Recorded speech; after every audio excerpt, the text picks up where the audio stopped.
We've seen some major changes in the auto industry recently, but there's one trend automakers seem to love, and that is the big tablet-style infotainment systems replacing all of our beloved buttons. Not only does this cheapen the feel of the interior of most cars, especially luxury vehicles, I'm looking at you Mercedes-Benz S-Class, but it also makes our roads more dangerous by creating new opportunities for drivers to become distracted. Today we're going to talk about the worst new design trend in modern automobiles and why this tablet fixation needs to end.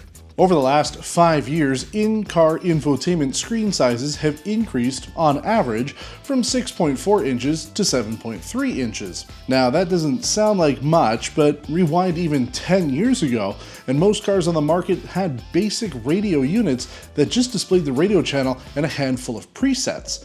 Mandating backup cameras forced OEMs to add larger color displays to the cars that otherwise didn't have a full LCD screen. The cheapest new car that you can buy in Canada in 2025, the Hyundai Venue Essential, comes with an 8-inch infotainment system, starting at $21,299. And while Hyundai hasn't adopted the tablet formula across their interiors, other brands have jumped on board. Tesla, Volvo, Mercedes-Benz, Land Rover, Ford are just a few of the brands that have offered some or all of their models with tablet-style infotainment screens replacing almost all physical controls in the car. Volvo is one of the latest, with a vehicle like the EX30 James drove last month, with mirror and seat controls now located in the single center-mounted screen. This also includes important driver information such as the speed and turn signal indicators. Now, interestingly, Ford recently reverted to the interior of the 2025 Explorer, opting for a smaller landscape-style infotainment system, although most of the important controls like HVAC are located in-screen instead of being physical. And herein lies the problem. These tablet displays are a distraction for the driver. Not only do they offer plenty of shiny things to play with, but removing physical controls for the frequently used tasks like changing the temperature or adjusting the music volume can no longer be done by feeling and must be performed by the driver taking their eyes off the road to look at where they're pressing on the screen.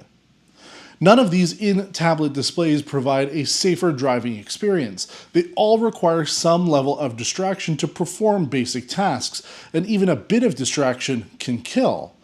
The Ontario Provincial Police announced that fatal collisions in Ontario increased more than 40% in 2024 by fall, compared with the previous year. Transport Canada recorded that 22.5% of fatal collisions in 2021 were caused by distracted driving, and 25.5% of all serious injury collisions were due to them as well. 9 Americans are killed every day by distracted driving, and 20% of them aren't even in a car. So why do OEMs want to replace buttons with screens so badly? Cost. While the OEMs will charge an arm and a leg for replacement infotainment screens, especially on something like the Ram 1500, which has had a slew of problems with their Uconnect 5 screens, it's ultimately cheaper for car makers to route all the vehicle controls through a customizable screen than it is to design buttons and wire them individually to the car's computer. It allows brands to save on designing a center console that needs to include HVAC, radio, and even vent controls, and unifies it with one single piece of technology that they can use across their fleet, adjusting the software based on the features of that specific car. So what can you do as a consumer? Well, the OEMs do listen, both to consumer feedback after sales, as well as from lack of sales.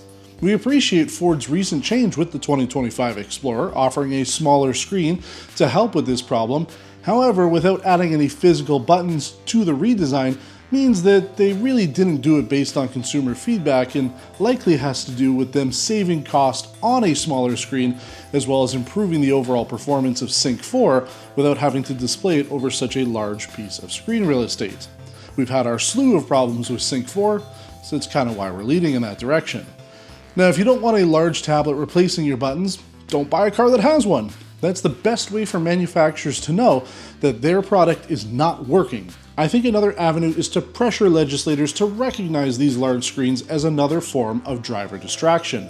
Fatalities are increasing every year, and these vehicles present more opportunities for concern as the industry continues to shift towards tablet-style interiors. What do you think though? Let me know in the comments below. Do you prefer the tablet-style interior that we're seeing, or would you prefer more physical buttons?